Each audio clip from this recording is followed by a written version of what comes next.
ঢাকাকে সবুজ ও পরিচ্ছন্ন নগর হিসেবে গড়ে তোলার উদ্যোগ নিয়েছে সরকার। ৫ বছরে ঢাকা উত্তর সিটিতে ৫ লাখ গাছ লাগানো হবে বলে জানান প্রধানমন্ত্রী তারেক রহমান। জাতীয় সংসদে প্রশ্নোত্তরে তিনি আরও জানান, হাওর অঞ্চলে ক্ষতিগ্রস্ত কৃষককে আগামী ৩ মাস দেওয়া হবে বিশেষ সহায়তা। নদী ভাঙন রোধে নেওয়া হবে বিশেষ উদ্যোগ। ফ্যামিলি কার্ডের প্রভাব বাজেটে পড়বে না বলেও জানান প্রধানমন্ত্রী।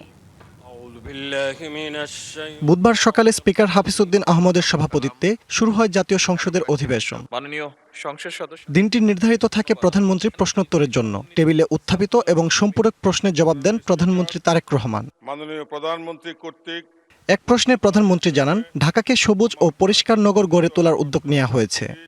কোরিয়া ভিত্তিক বেসরকারি প্রতিষ্ঠানের বিনিয়োগে মাতাইল ল্যান্ডফিলকে সমন্বিত সার্কুলার ইকোনমি ভিত্তিক বর্জ্য ব্যবস্থাপনা এবং জ্বালানি উৎপাদন কেন্দ্রে রূপান্তর করার মাধ্যমে সকল বর্জ্যকে জিরো বর্জ্যতে রূপান্তর করার পরিকল্পনা গ্রহণ করা হয়েছে।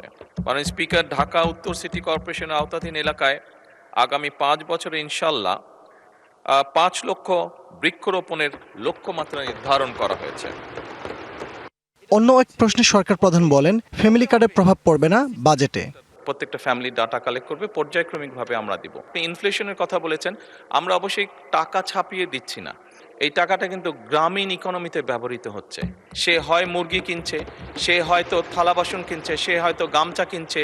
এইটা এক কাইন্ড অফ ইনভেস্টমেন্ট, স্টেট রাষ্ট্রের একটা ইনভেস্টমেন্ট।